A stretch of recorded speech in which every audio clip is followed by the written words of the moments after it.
गावच्या नगराध्यक्ष आहेत गायत्री बंगाळे त्यांची कागदपत्र जातपडताळणीमध्ये अवैध ठरल्याचं सांगितलं जातंय.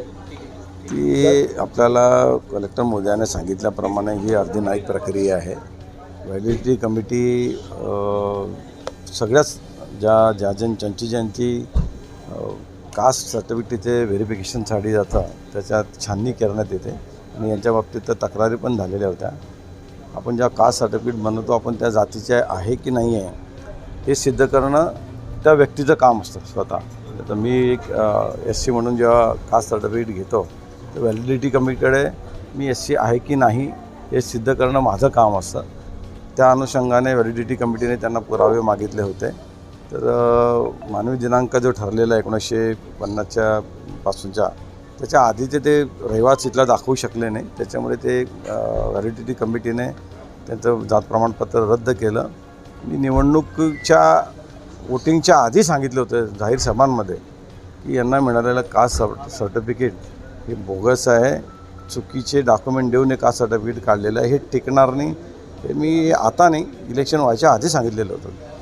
त्यांनी तुमच्यावरती गंभीर आरोप केले की बनावट कागदपत्रे सादर करून जात पडताळणी समितीवर दबाव आणला तुम्ही मंत्रिपदामुळे हे आपल्या विरोधात असं झालं. जात पडताळणी समितीचा रिपोर्ट जर तुम्ही पाहिला तर त्यांनी दिलेले कागदपत्रकं आम्ही दिलेले कागदपत्रकं हे सगळे त्यांनी समोर ठेवलेले आणि त्याच्यानंतर त्यांनी हा रिझल्ट घेतला. ह्या मॅडमचाच नाही, गायत्री गौर यांचाच नाही, त्यांच्या भावाचाही व्हॅलिडिटी असंच रद्द झालेलं आहे. तेव्हा आता काही माझा संबंधही नव्हता. त्याचं चुलत भावातही त्यांनी व्हॅलिडिटी रद्द केलेली आहे, OBCची ती पण. त्याच्या काकांनी पण असं सर्टिफिकेट काढलेलं आहे. तेव्हा तर आमचा काही संबंधही नव्हता. साधारणतः 2-2.5 वर्षापूर्वीचे काका माझ्याकडेच आले होते की व्हॅलिडिटी मिळत नाही आम्हाला, ती मिळवण्यासाठी मदत करा म्हणून.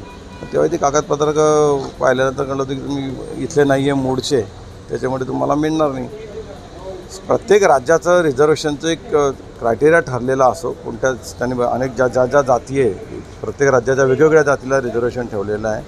त्या अनुषंगाने जर इथल्या रिझर्वेशनमध्ये बाहेर राज्यातले जर रिझर्वेशनचे जर आलं तरी मला वाटतं प्रथा चुकीची पडेल.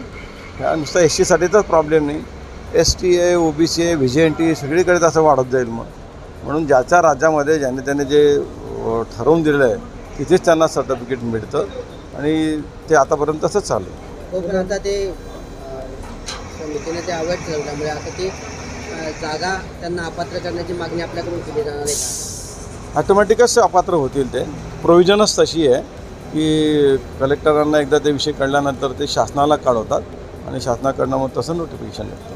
पुन्हा निवडणूक होईल असं वाटतं जर अपात्र झालं? हो, 100% निवडणूक होईल पुन्हा. अजून तसं काही ठरवलेलं नाही आहे. तसं पक्षाचा आदेश आहे, पक्षाच्या नेत्यांशी बोलून त्याच्यानंतर कोणाला द्यायचं काय द्यायचं ते पक्ष ठरवेल. जळगावची विधान परिषदेची जागा शिवसेनेला मिळावी, शिंदे गटाला गुलाबराव पाटलांचा आग्रह, त्यांच्या मुलाचे फलकही लागल्याचं पटकन होते काल. वरिष्ठ लेवलवर या सगळ्या गोष्टी होत असतात. एकनाथ शिंदे असतील, आमचे मुख्यमंत्री असतील, आदरणीय गिरीभाऊ, हे सगळे वरिष्ठ लोक ठरवून त्या बाबतीतला निर्णय घेतात.